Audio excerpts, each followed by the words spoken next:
Buenas noches y bienvenidos a Soy tu pediatra y al maratón de Life Padres Primerizos. Esta noche vamos a hablar sobre la consulta prenatal pediátrica. En otras palabras, ¿qué es esto, mamás? Vamos a hablar de la importancia que es seleccionar a nuestro pediatra, conocerlo antes de que nuestro bebé nazca, pues es esta persona la que nos va a acompañar durante su desarrollo y crecimiento. ¿Por qué es tan importante? Porque cuando conocemos la noticia de que estamos en embarazo, nos ilusionamos con el nombre, cómo vamos a decorar su cuarto, qué tenemos que comprar, todo lo que hay alrededor de esto. Recibimos muchos consejos de muchas personas, pero pocas veces pensamos en quién es la persona adecuada para acompañarme en su desarrollo y crecimiento.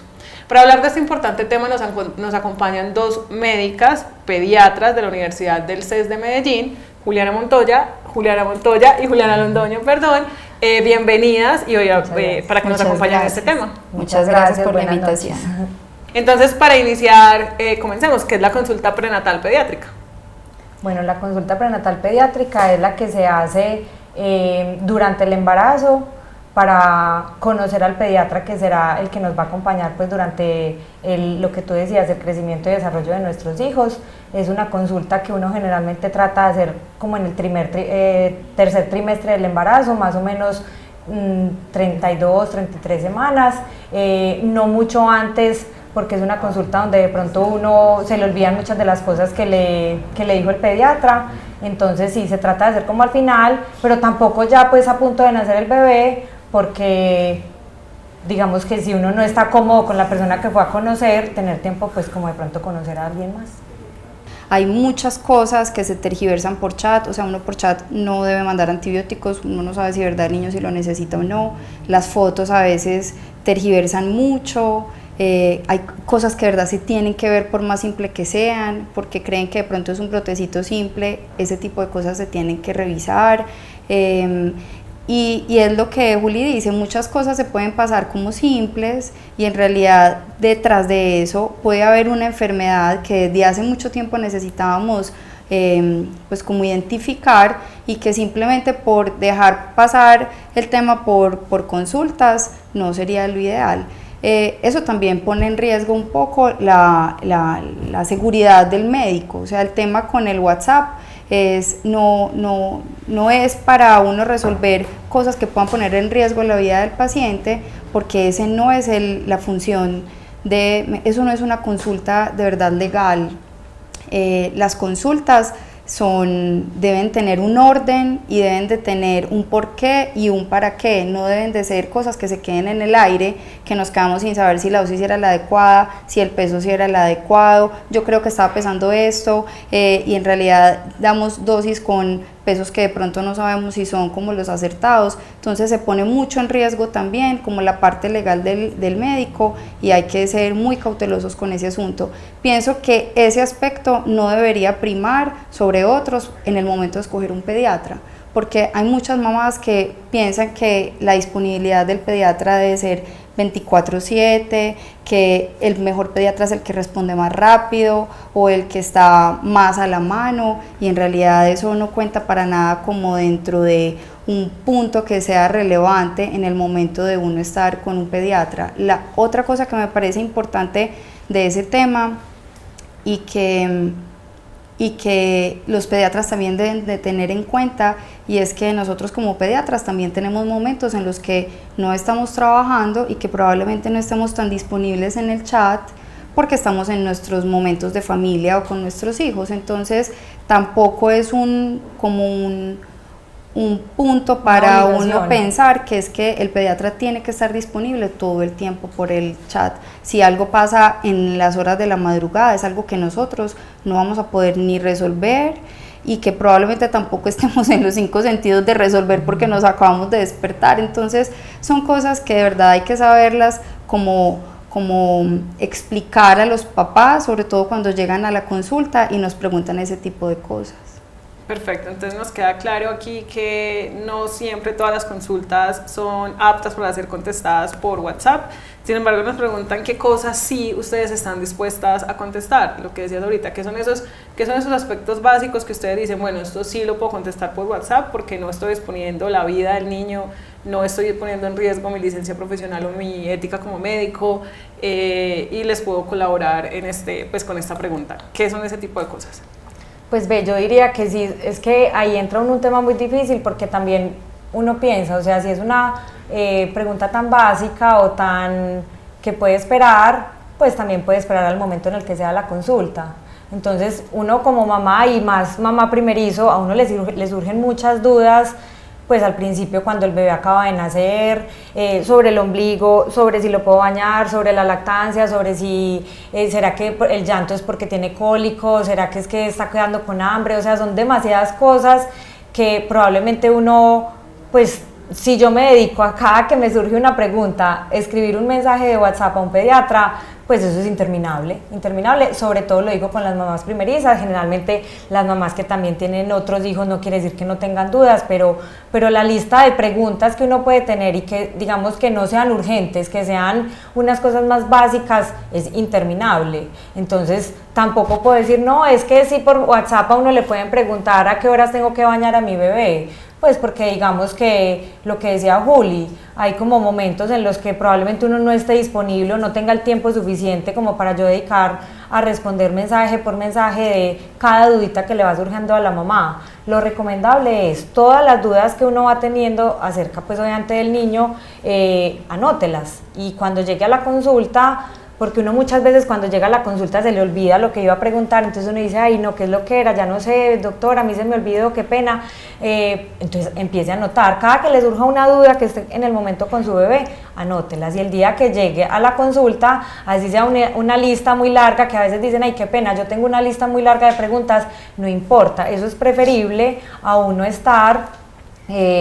pues digamos que uno quiere siempre estar pendiente y acompañarlas y como darle la tranquilidad de que todo está bien, pero hay momentos en los que uno no tiene ni la disponibilidad ni el tiempo por otros trabajos, porque uno en un consultorio pues tampoco es justo con una mamá que está ahí sentada con el bebé sacar un celular a responder mensajes, o sea, todo se vuelve como que lo ideal sería tener una listica de preguntas para hacerlas en la consulta y ya cuando es una cosa muy urgente o definitivamente yo necesito pues como aclarar esta duda, si es algo que uno piense que la vida del bebé está amenazándose, es mejor consultar por urgencias. Perfecto. Bueno, ahora pasemos un poquito, porque nos enfocamos un poco con el tema de la consulta por WhatsApp, que eso ya compete pues en otro momento. Hablemos un poquito, démosle claridad a las mamás sobre qué dudas se resuelven en esa cita prenatal pediátrica. O sea, ¿qué es lo que resolvemos? Se dice que entonces los ayudamos en temas de crianza, que muchas de esas dudas que surgen de los primeros días se pueden resolver evitando citas o consultas que no son necesarias a urgencias, que se les va a contar, se les va a ayudar un poco sobre el posparto, o sea, ¿qué es lo que pueden esperar en realidad de esa cita prenatal pediátrica? La consulta prenatal, lo que pasa es que muchas veces van, uno les explica muchas cosas, pero en el momento del parto como que se hace borrón de todo lo que les habían hablado y ahí es que empieza de verdad pues como la vida real y se me olvidó todo lo que me habían explicado antes. Y también pasa mucho que antes del parto las mamás consultan muchas páginas o se meten mucho en internet y se llenan de mucha información y además cuando son mamás primerizas, las amigas, las abuelas, las tías, las mamás también quieren como darles muchos consejos y como participar como de ese momento con experiencias que ya tuvieron. Entonces en realidad en esa consulta prenatal pediátrica la idea es como calmar un poquito como a los papás sobre ese momento tan ansioso que se viene, darles mucha tranquilidad. Es importante saber quién es el ginecólogo, es importante saber la edad de los padres, si es el primer embarazo o si es segundo o tercer embarazo, cómo le había ido en los embarazos previos. Es importante saber si de pronto hay alguna enfermedad en ese momento en curso, pues como en la madre, y también si se ha definido si el embarazo, pues si la terminación del embarazo va a ser por parto o si va a ser por cesárea. Pienso que se pueden dar como ciertos consejos básicos sobre el cuidado del bebé, sobre todo los primeros días, y también se puede explicar qué llevar a la clínica porque muchas veces no se les explica bien qué es lo que tienen que llevar y salen como si se fueran para una finca para la clínica cuando se pueden como simplificar como ciertas cosas que se pueden meter en la pañalera, porque la mayoría de los embarazos terminan bien con un alta más o menos a las 24 horas después del parto. Entonces uno siempre está preparado para que las cosas salgan bien. Y ya después de que nazca el bebé, la primera consulta se hace la primera semana de vida. Antes de la primera, pues durante esos primeros 7 días, la idea es revisar al bebé, y en esa consulta vuelven y se afianzan como muchos conceptos que uno intenta aclarar sobre los cuidados básicos del bebé, y ahí sí empezamos el tema de el día a día con todas las dudas que van surgiendo. Pero yo pienso que en el tema de la consulta prenatal pediátrica, más que llenarlos de consejos sobre lo que se viene más adelante, porque eso puede incrementar un poquito la ansiedad, es simplemente calmar un poco, explicar lo que se viene y poder como acercarnos a cómo va ese embarazo y sobre la edad pues como de los padres y las enfermedades que puedan haber a nivel familiar. Sí, yo pues estoy de acuerdo con Julia, es más una consulta para uno conocerse.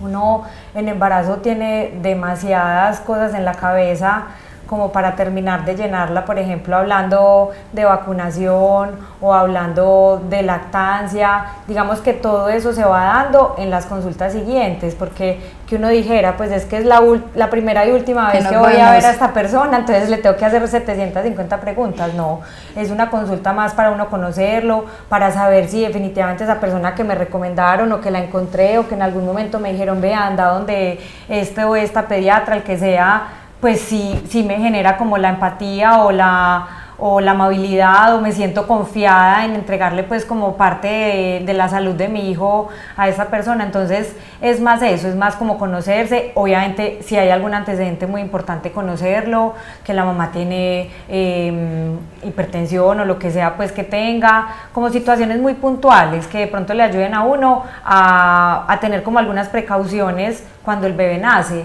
que ya en esa consulta de la primera semana uno diga, bueno, la mamá venía con una diabetes, el bebé nació muy grande, o la mamá estaba usando insulina, o la mamá venía en tratamiento por una enfermedad, yo tengo que estar pendiente de que el bebé le pase esto y esto. Entonces digamos que situaciones muy puntuales, obviamente uno sí las tiene que tener presentes, y digamos que es obligación tanto del pediatra como de los papás contar lo que está pasando. Pero más allá de entonces empezar a hablar de marcas de leches o de la lactancia o de la técnica o de que si mi pezón es de una manera o de otra o que si le voy a poner las vacunas, yo pienso que todas esas cosas se pueden hacer en las consultas siguientes. No, y esa consulta es más como para tener la tranquilidad de que esta persona sí me gustó definitivamente. Yo siento que no tengo feeling, por lo que decía Julia ahorita, somos muchos y no necesariamente a mí me tiene que gustar la primera persona a la que vaya.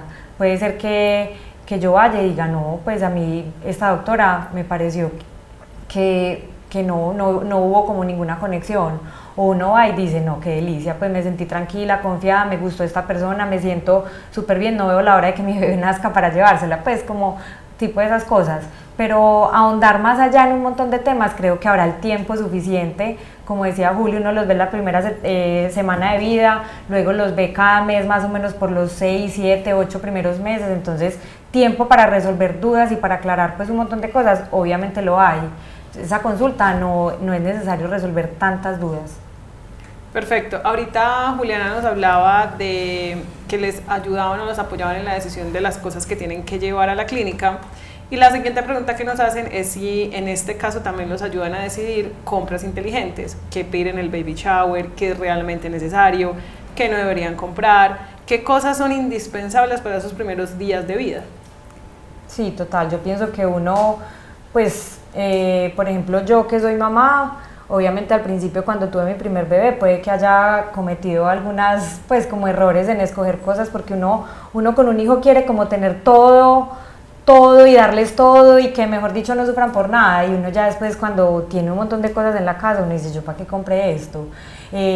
Comprar muchas marcas de teteros, que porque entonces que el anticólico, que el que es antirreflujo, bueno, pues un montón de cosas, que el pezón yo no sé cómo, pues como obviamente opciones, y pues digamos que en este mundo que es como tan ¿cómo se dice? Consumista, opciones van a haber demasiadas. Yo pienso que entre más básico sea todo y entre más simple ponga uno la vida de los pacientes y de los niños, uno va a estar más feliz. Entonces digamos que la idea no es tener 700.000 cosas en la casa, que a veces uno dice, yo ni siquiera sé esto cómo funciona.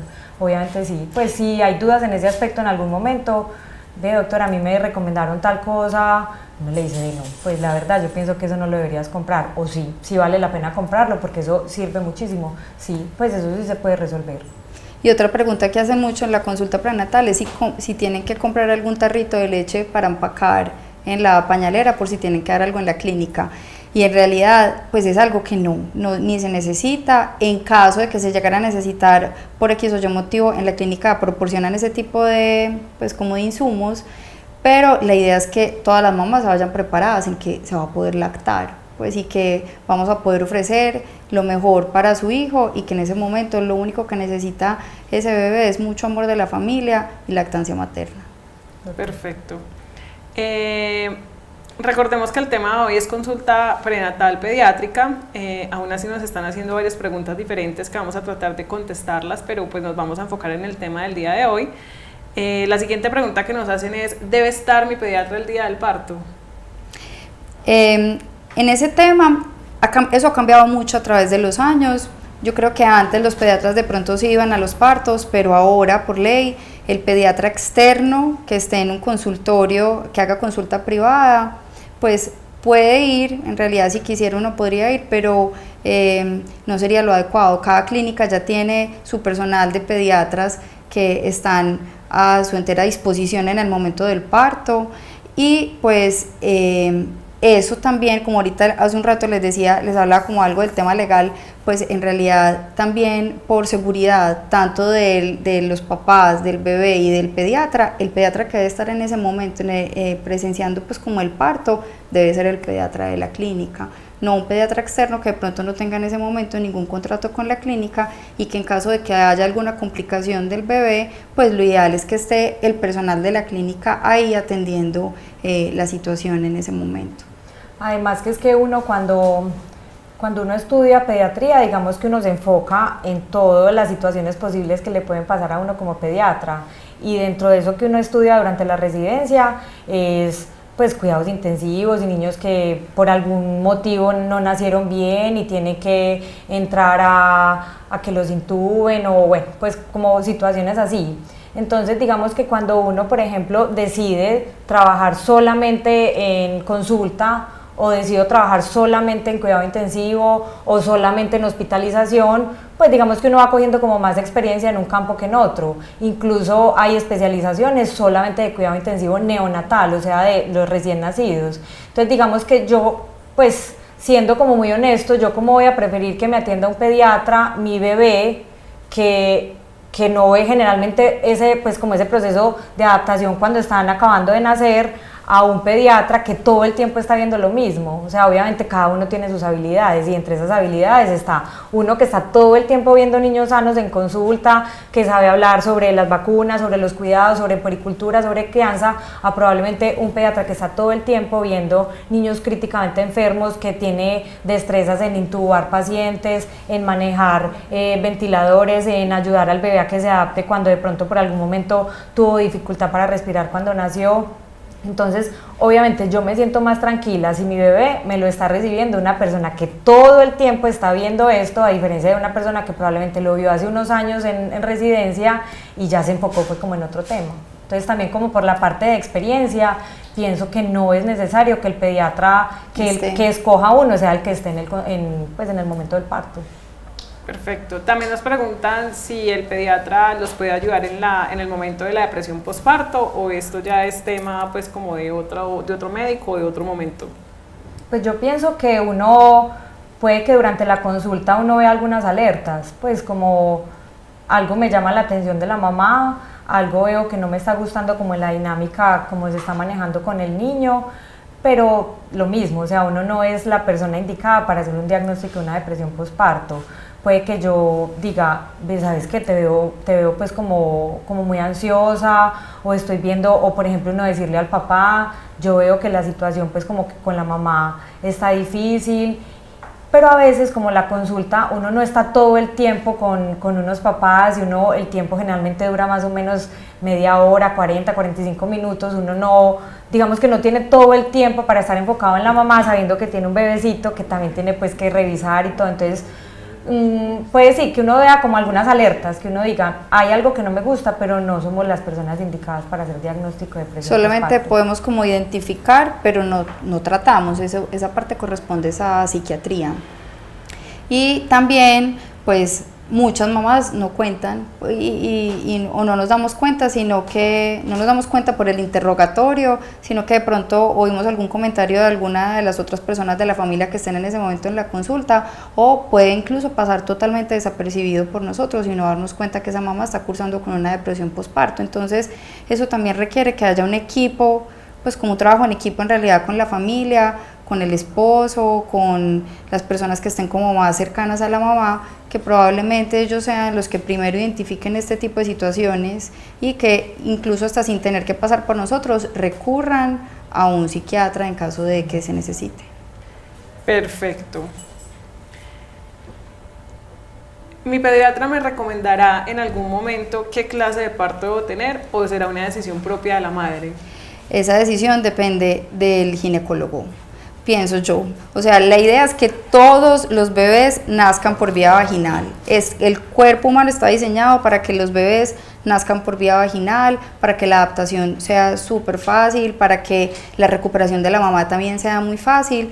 Pero si por X o Y motivo el ginecólogo ve que la vía del parto puede poner en riesgo la vía del parto puede poner en riesgo la vida de la mamá o del bebé, y que de pronto no es como la mejor manera de nacer y que se necesita una cesárea, entonces se daría cesárea. O sea, esa decisión pienso que depende más del ginecólogo que de nosotros. Nosotros lo que podemos hacer es estar pendientes por qué vía van a nacer, explicar de pronto cuál es la diferencia entre ambas a nivel pues como de cambios en el bebé y en la mamá, pero esa decisión no nos compete. Perfecto. Hablemos ahora un poco de lo que se puede decidir en el embarazo. ¿Qué tal esto que está tan de moda, que es el tema de las células madres? ¿Cómo lo podemos abordar? ¿Qué se le decía a una mamá? ¿Es recomendable o no es recomendable? En realidad, ¿qué es eso? ¿Dónde salen las células madres? Porque es pues como una duda que todas las mamás tienen hoy. El cordón umbilical tiene unas células que pueden ayudar a que en caso de ciertas enfermedades pues se puedan tomar esas células y ayudar como a ver cómo les explico, como a insertarlas nuevamente como en la médula ósea y volver a regenerar las células de la sangre. El tema es que la mayoría de enfermedades para las que se necesitan estas células son enfermedades que tienen un daño genético. Por ejemplo, las leucemias en los niños, la mayoría tienen algún daño genético. Entonces, las células del cordón, que son las mismas células del bebé, vienen con este mismo daño genético. Por eso, para las leucemias, por ejemplo, que es lo que la gente primero piensa, utilizar el cordón umbilical no serviría para el mismo bebé. Entonces pensaría yo que tener un cordón umbilical en un banco para un solo bebé, el mismo cordón para el mismo bebé, no tendría ningún beneficio. Serviría mucho si fuera, por ejemplo, un banco público a nivel nacional, donde las mamás que quisieran, ojalá fuera algo que hiciera todo el mundo, que pudiera donar el cordón de su bebé para que en caso de que algún niño tenga alguna enfermedad como una leucemia o alguna enfermedad de la sangre que sea maligna, ese tipo de células se puedan coger y puedan ayudar al bebé que de pronto, o al niño que lo necesita, porque eso no es solamente pues como en los primeros días pues ni meses de vida, sino que son enfermedades que pueden salir en cualquier momento pues como de la infancia. Y una cosa muy importante de lo que dice Juli, que los bancos que hay aquí en Colombia, todos los bancos que hay de cordón umbilical son privados, no hay ningún banco que sea público. Entonces yo puedo tener mi cordón umbilical guardadito y me gustaría mucho que si alguien lo necesita lo pueda usar, no se puede porque es un banco privado y eso no está, esa información que hay en esos bancos no está disponible para uso de todo el mundo. Entonces digamos que esa es la primera situación que impide que uno lo hace con mucho amor, y la verdad es que no termina teniendo como la función para la que uno lo, pues como que lo guardó. Necesita. Y lo otro que es muy importante es definir el tiempo que uno va a guardar ese cordón, porque entonces uno empieza a pagar una mensualidad de un banco guardando un cordón, ¿y hasta cuándo? Y si mi bebé crece sano, y si resulta que a los 45 años tiene una enfermedad, y si resulta que yo a los 10 meses de tener mi bebé no tengo la posibilidad económica de seguirlo pagando. Entonces son como muchas situaciones alrededor que todavía no están muy bien definidas, sobre todo porque son bancos privados. Entonces, como eso no tiene una regulación pública, no hay cómo definir ni hasta cuándo, ni si no me sirvió a mí, mi bebé está sano, pues gracias a Dios hasta el momento no ha tenido nada, ¿qué hago yo con este cordón? Pues entonces digamos que se vuelve un tema muy difícil. Lo recomendado en este momento en Colombia no es guardarlo, a pesar de que hay como mucha publicidad al respecto, no es algo que lo tenga que trasnochar a uno en el embarazo, ay, tengo que ir a buscar pues el banco para guardar el cordón. En otros países, en Estados Unidos y en Europa hay bancos públicos, entonces en esos bancos deliciosos guardan ese cordón, me sirvió a mí, perfecto, no me sirvió a mí, pero el de otro me sirve a mí, lo máximo. Lastimosamente en Colombia no tenemos eso. Yo creo que si llegan a ser un banco público aquí sería ideal que todas las mamás pudieran donar el cordón de su hijo en esas situaciones. En las instituciones de la ciudad donde se hacen trasplantes de médula ósea como del cordón, pues o de las células del cordón, generalmente esos cordones no son los del mismo niño porque aquí no hay, o sea, esos son células que son traídas de otros países, que se busca como a ver con cuál de todos los cordones que hay como en esos bancos hay compatibilidad y se manda a traer, entonces en realidad es algo que no debería trasnocharlos. Perfecto. Hay una pregunta que nos hacen, no se entiende bien entonces si es legal o si no es legal, o sea, hay esa diferencia, o sea, hoy es legal, los bancos privados son legales y pueden guardar ese cordón y hasta cuándo, o no es legal. No, es muy diferente, o sea, nadie está hablando de legalidad o no, yo puedo hacer lo que yo quiera, o sea, si a mí alguien me está ofreciendo el servicio y yo lo estoy pagando y el banco está montado y a mí me están garantizando que mi cordón está guardado, eso es legal, o sea, no es ilegal, es legal, pero no quiere decir que probablemente me vaya a servir para el fin que yo la estoy usando. Correcto. ¿Y por cuánto tiempo más o menos se puede guardar ese cordón? No, pues toda la vida. ¿Toda la vida? Sí. Perfecto. Hablemos ahora un poquito de un tema súper importante también, y es que cuando la mamá queda en embarazo nos olvidamos que es mujer, que es profesional y que entonces se tiene que olvidar de ella porque llega un nuevo integrante a la familia. ¿Ustedes dentro de esa consulta prenatal pueden apoyarla en esa situación o es algo que también le compete, no sé, a un psicólogo o a alguien más? Yo creo que en ese aspecto, probablemente en el momento en el que uno está en embarazo y uno tiene tantas ilusiones con la llegada de su bebé, probablemente no lo piensa mucho. Obviamente uno sí piensa, ay, mi madre, cuando se me acabe la licencia, qué tristeza dejar a mi niño en la casa. Yo pienso que lo que es más sano en ese momento sí, es pensar quién va a cuidar al bebé, pues porque no todo va a ser color de rosa todo el tiempo y uno se va a cansar y uno en algún momento va a necesitar ayuda y en algún momento tiene que volver a trabajar, pues las mujeres que trabajan, habrá la que delicioso, pues las envidio, pueden estar todo el tiempo con sus hijos, pero también habrá la que diga, yo no soy capaz de ser solamente mamá, necesito mi tiempo, mi espacio, que también es súper respetable. Entonces, digamos que sí, como que ese balance entre uno ser mamá y ser profesional y trabajar y no trabajar y me quedo solamente con mis hijos, me olvido de mi trabajo, es un poquito difícil porque es un amor tan grande y es una persona que llega como a ocupar tanto espacio en la vida de uno que uno no quisiera dejarla nunca, sobre todo pues al principio cuando son bebés indefensos, pues como todo eso, pero digamos que a mí lo que me parece más importante y que uno tiene que ser como honesto con uno, incluso antes de tomar la decisión de tener un hijo, es pues yo lo voy a tener, pero ¿quién me lo va a cuidar? ¿Y quién va a estar con él? ¿Y quién se va a responsabilizar? ¿O voy a ser yo?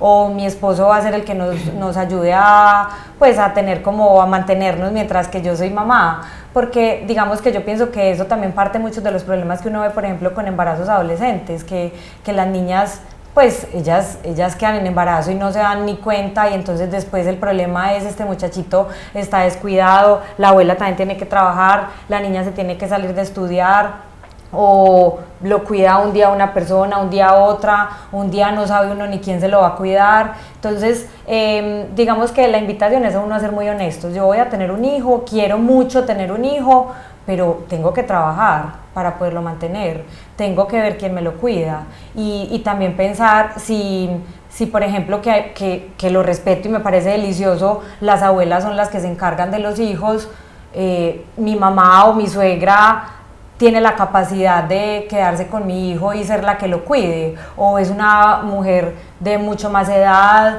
o no tiene las condiciones de su casa, o vive en otro país, pues no sé, como tantas situaciones que yo creo que uno necesita como ser honesto y definir, bueno, no tengo quien me lo cuide, necesito quedarme en la casa y salirme de trabajar, dejar mi vida profesional a un lado mientras me enfoco en ser mamá, sobre todo los primeros años cuando probablemente vaya a empezar a ir a una guardería, o como hacen otras mujeres que también es muy respetable, tengo mi tiempo de licencia, después de la licencia tengo que meterlo a una guardería porque no tengo pues como más, mi esposo y yo trabajamos, entonces yo pienso que como mirar más la parte profesional al futuro es más pensar como a corto plazo, porque es que la licencia no dura sino como 18 semanas, puede que dure un poquito más cuando se juntan vacaciones y todo eso, pero es muy poquito tiempo para todo el tiempo que uno le quiere dedicar a un hijo. Entonces es como sentarse a pensar, cuando nazca mi hijo, yo me voy a dedicar a él, voy a meterlo en una guardería, voy a trabajar, me lo va a cuidar mi mamá,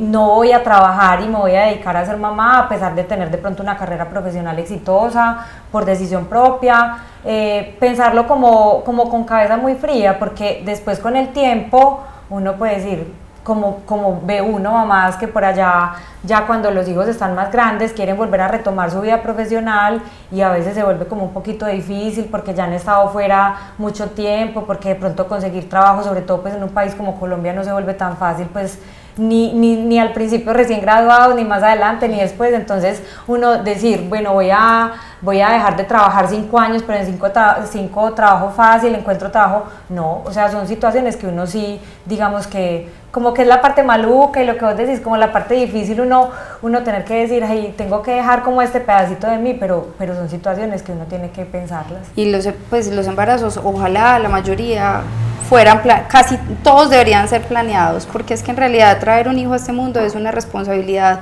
muy grande y no vale la pena traer un hijo para que la persona que lo críe sea, por ejemplo, la abuela. Yo pienso que las abuelas ya criaron, ya están en la etapa del amor desbordado, de la alcahuetería, entonces también es justo que ellas disfruten esa parte y no que sea de crianza, exacto, sin tener que estar ahí criando todo el tiempo.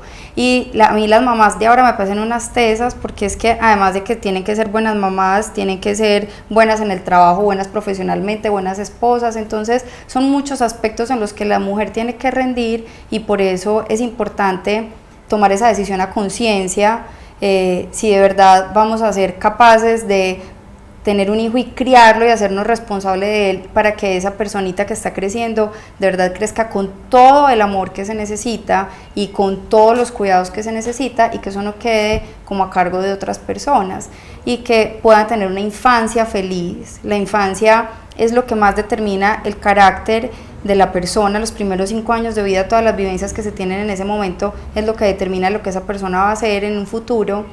Y por eso es tan importante que ese niño esté rodeado de amor, que de verdad tenga muchos cuidados, que estén los papás presentes, no que sean papás ausentes, para que podamos hacer de este mundo un mundo mejor. Si no, no habría ningún sentido de traer niños a este mundo. Correcto. Bueno, ahora pasemos a otras preguntas que nos están haciendo, ya un poco más relacionadas con el embarazo. Digamos que nos están preguntando por cuánto peso es normal ganar mes a mes. No sé si eso lo puedan responder ustedes o... Yo la verdad creo que eso lo podría responder muy bien un ginecólogo. Pero en el embarazo, sí, no, pues sí. Uno generalmente sabe que un bebé por ahí de 30 semanas pesa más o menos 1.200, pero decir cuánto pesa la mamá, cuánto gana la mamá. Pero la mamá de peso, no. El ginecólogo. Tiene que ser ginecólogo, perfecto. Entonces esta pregunta... ¿Puedo hacer ejercicio durante los últimos meses de embarazo? ¿Afectará a mi bebé? ¿O lo recomendable? Pues probablemente si no tiene ninguna condición médica que se lo impida. Exacto, sin problema. o sea, que sea porque afecte al bebé, no, a no ser de que el ginecólogo tenga alguna restricción para la mamá. Exacto. Pero la idea es que la mamá coma durante el embarazo normal, que tenga una vida común y corriente, pues. Perfecto. Al momento del nacimiento, ¿es normal que el bebé lo reciba un pediatra o lo puede recibir cualquier otro médico? Depende de la institución. Si son instituciones privadas, generalmente el que está recibiendo el bebé en ese momento es un pediatra, pero en instituciones públicas en muchas partes del país donde no alcanza a llegar un pediatra en ese momento, la persona que está a cargo del cuidado del bebé en ese momento y que probablemente le vaya a hacer los seguimientos de crecimiento y desarrollo sea un médico general. Incluso hay hospitales donde hasta las enfermeras son las que reciben el bebé. El médico se enfoca en la mamá, en ayudarle a la mamá, y cuando el bebé nace lo recibe una enfermera y son súper tesas, pues. Son personal entrenado para ese tipo de situaciones. Perfecto. ¿Cómo se calcula la fecha del parto? ¿Qué vitaminas y minerales hay que tomar antes y durante el embarazo? Eso me parece que también son preguntas que se deben responder es con el ginecólogo. Perfecto. Si ya he salido de cuentas, ¿cuánto tiempo se deja pasar antes de inducir un parto? Normalmente un embarazo dura 40 semanas, entonces uno diría que ya más o menos a las 41 semanas no es normal que el bebé esté adentro. Creo que incluso máximo las 42, pero se llaman bebés posmaduros y lo ideal es que un bebé no dure 42 semanas adentro. Pues lo ideal es que incluso a las 40 semanas se acabe el embarazo.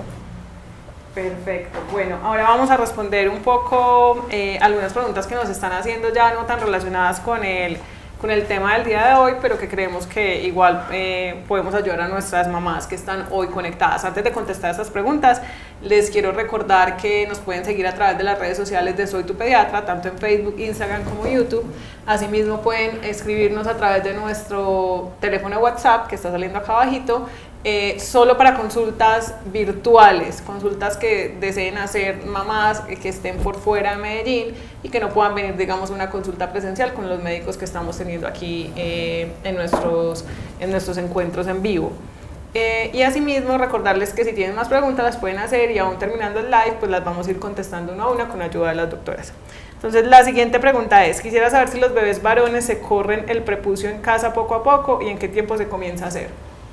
La idea es tampoco manipular mucho la parte genital. La mayoría de los niños nacen con el pene fimótico, o sea, nacen con el prepucio como cerradito y no hay necesidad de hacer masajes ni de aplicar crema, simplemente bajar el prepucio hasta donde les dé para la higiene diaria. Pero la verdad es una parte del cuerpo que con el tiempo va cogiendo laxitud, entonces al principio pues como hacer maniobras o pensar en circuncisión incluso los primeros meses de vida no es necesario.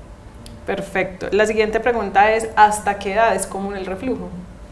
El reflujo empieza a ser muy frecuente a partir de la tercera semana de vida y de ahí en adelante empieza como a volverse más intenso más o menos hasta el sexto mes. Ya después del sexto mes disminuye, pero se desaparece del todo a los 18 meses. Estoy hablando de un reflujo fisiológico. ¿Qué es un reflujo fisiológico para que a las mamás les quede un poquitico más claro?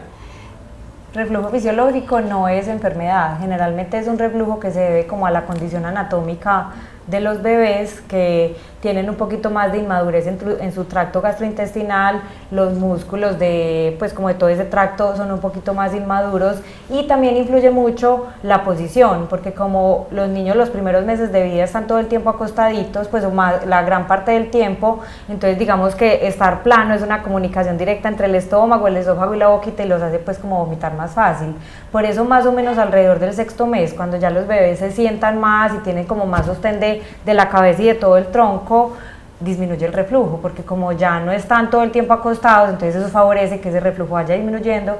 Como dice Juli, digamos que mientras esos tejidos van madurando y todo, puede ser un poquito más largo y se demore más o menos hasta los 18 meses, pero un reflujo fisiológico, o sea, que no es por enfermedad, que uno ve, ¿cómo sabe uno? El niño va ganando peso bien, es un niño sano, que uno lo ve que sí vomita, pero pues sigue ganando peso, que no es un niño irritable, que digamos que uno no le ve la angustia a la mamá porque el niño vomitó, sí, de vez en cuando vomita, pero él gana peso, es normal, está sano, come, hace popó, todo como completamente normal, a diferencia de los que uno ya ve pues que se quedan como en el peso, en la talla, se van volviendo muy irritables o ya es una condición pues que es absolutamente difícil de manejar, el niño vomita todo el tiempo, que uno dice, bueno, pues algo de reflujo que ya no es fisiológico, sino patológico está teniendo el niño. Bueno, continuemos entonces con otras preguntitas más. Mi bebé tiene 2 meses de prematura y tiene el ombligo un poco brotado, ¿qué puedo hacer? Eso es muy común cuando se cae el muñón umbilical. Al caerse el muñoncito, por debajo de la piel hay como un anillito que es como el que forma el ombliguito, entonces no solamente es en esta bebé que es prematura, sino que puede pasar en niños que no son prematuros, sino nacidos a término, pero al caerse el muñón se puede demorar un poquito más, como encerrarse, como por decir así, el ombliguito por dentro, entonces se sale como una hernia, se sale como una bombita. Eso es normal, eso no quiere decir que se tenga que operar, esa es la única hernia en los niños en la que uno espera que se cierre sola. Generalmente uno viene a operar una hernia umbilical después de los 5 años, porque eso con el tiempo se va quitando. Lo que pasa es que al principio es muy angustiante, porque como los niños los primeros 3 meses de vida pujan, se ponen colorados, hacen fuerza, entonces ese tipo de situaciones hacen que se brote más como la hernia o la bombita, como era que decía la mamá ahí. Brotado. Sí, entonces eso hace que se vea, que sea como mucho más notorio, pero eso no causa ningún dolor, eso se cierra solo, no hay necesidad de poner ni botón, ni faja, ni ombliguera, ni tapar eso simplemente traten como de no pararle muchas bolas, porque se puede volver visualmente estresante, pero eso no tiene ninguna implicación, ningún riesgo para el bebé. Y lo otro es que ese anillito que dice Juli generalmente no crece. Entonces, si es un bebé que mide 50 a 60 centímetros y tiene un huequito que mide 1 centímetro, pues probablemente es muy notorio. Pero el niño, a medida que va creciendo, si yo mido 100 o 110 centímetros y el huequito mide 1 centímetro o menos, pues probablemente eso ya como que se va diluyendo en el tamaño del niño, o sea que por eso uno generalmente esas hernias no necesita corregirlas. Bueno, entonces es completamente normal, la mamá no tiene que preocuparse, muchas mamás... A menos de que ya sea pues una exageración, o sea que tiene completamente el abdomen pues ahí salido por el ombligo, que uno dice, bueno, esto ya no es normal, pero generalmente cuando son así, que se le brota un poquito cuando hace fuerza o cuando llora, generalmente eso con el tiempo se va a resolver. Mamás, ya saben, no tienen por qué preocuparse, teníamos más de una pregunta sobre esto. Tengo una pregunta más y empezamos a cerrar el tema porque ya se nos está acabando el tiempo. Como les dije a las mamás, pueden seguir preguntando a través del chat o debajo del video que estamos teniendo en este momento y estaremos contestando sus preguntas. Mi bebé tiene 20 meses y tiene caries, estoy demasiado preocupada, ¿qué debo hacer? Ir donde el odontopediatra. Lo que pasa es que a esa edad es muy tesa la lavada de dientes, o sea, lavar los dientes a esa edad se vuelve también una pelea, los niños muchas veces no son capaces de dejarse cepillar los dientes, pero para eso precisamente es el odontopediatra. La idea de la visita donde el odontopediatra, apenas el bebé empiece con la salida de los dientes, es que les explique técnicas de cepillado para que podamos prevenir este tipo de situaciones y en caso de que las tenga, para que se puedan tratar. Y lo otro que es muy importante es que pues un bebé de 20 meses que tiene caries, también mirar a ver cómo está haciendo la alimentación, o si está tomando tetero dormido, o si se duerme con un tetero en la boca, porque obviamente todo ese líquido que se está quedando ahí, pues está favoreciendo que aparezcan caries. Entonces es un factor súper importante si se quedan dormidos tomando tetero, o si toman tetero, por ejemplo, todavía en la madrugada. Eso puede influir. Eso influye mucho. O si toman tetero, pues sí, o por ejemplo con la guapanela, muchas cosas que se pueden mezclar como con la leche, no solamente antes de dormir, que obvio tendría pues como alguna implicación en eso, sino también en otros momentos del día los azúcares se quedan pegados en los dientes y como ellos no tienen una adecuada técnica, porque muchas veces no se dejan, eso puede empeorar el asunto. Bueno, se llegó el momento de finalizar nuestro live, empezar a cerrarlo realmente. Antes de que lleguemos a las conclusiones de este tema que creo que despejó las dudas de muchas mamás, les quiero recordar que mañana estaremos a las 7 de la mañana nuevamente, vamos a hablar a las 7 de la noche, perdón, nuevamente, vamos a hablar de las 5 señales que presentan los niños para saber si están listos para la alimentación complementaria, es decir, para la introducción de alimentos sólidos. Vamos a estar acompañadas de 3 nutricionistas que nos van a estar guiando y resolviendo todas las dudas de ustedes mamás que están empezando este proceso. Entonces, antes de cerrar, ¿qué podemos concluir? ¿Qué es lo más importante de toda la consulta prenatal pediátrica? 3 cosas importantes, Juli. Pues yo diría que una es conocer al pediatra y definir si me gusta o no, si siento empatía y confianza y me va a dar pues como la tranquilidad de acompañarme durante el tiempo pues que está llevándolo a las consultas. También pensaría que antes de eso lo más importante es planear el embarazo, o sea que de verdad sean muy conscientes del cambio que se viene en sus vidas y que de verdad estemos preparados para ese momento. Después pensaría que viene el tema de conocer al pediatra, de tener buena empatía con él, y el tercero Pues despejar dudas que pueda tener uno en ese momento sobre la terminación del embarazo, sobre lo que hablamos ahorita de la vía del parto, de la lactancia, de la leche, de la pañalera, pues como aclarar dudas. Pero yo diría que sí, pues como planearlo, conocer a mi pediatra, Y saber si dudas. estoy tranquila, pues y siento la confianza de depositar como esa parte de mi vida en él. Y yo, pues como lo último que quiero decir es que ser mamá le cambia a uno la vida completamente, no para mal, para 100, no es que yo no sé cuánto porcentaje por encima de lo que está escrito, es un cambio de vida demasiado lindo, demasiado importante, demasiado, pues como le llena a uno el corazón, pero es un cambio muy duro, o sea, tiene cosas muy duras, entonces en eso estoy muy de acuerdo con Julia, hay que planearlo, porque es que si a uno le llega una situación de estas, en las que la vida cambia completamente y no está planeado, se vuelve 700.000 veces peor, y generalmente la persona que más sufre es el niño, ni siquiera uno, porque probablemente pues yo sigo llevando mi vida, pero tengo un bebecito en la casa que no hay quien esté como pendiente de él, entonces planearlo. Sí, lo que tú dices es muy cierto y ahora la tendencia con lo que tú decías, sobre todo Juli, que es que tenemos que ser mamás perfectas, amigas perfectas, esposas perfectas, hijas perfectas y todo perfecto, pues creo que se convierte, si eso no está bien definido, en querer ser una mamá, planearlo con responsabilidad, puede llegar a ser un poco frustrante en algunos aspectos. Creo que me llevo una última conclusión antes de finalizar y es que definitivamente el WhatsApp es un medio de comunicación súper efectivo, pero no puede ser el determinante para elegir a su pediatra. Total. Todo lo que nos dijeron acá, les hago esa cuñita y bueno, muchísimas gracias a todos por acompañarnos, nos vemos mañana a las 7 de la noche en 5 señales para entender si mi hijo está listo para la alimentación complementaria. Muchísimas gracias por acompañarnos, a ustedes, gracias. Que estén Chao. muy bien y muchas gracias a todos.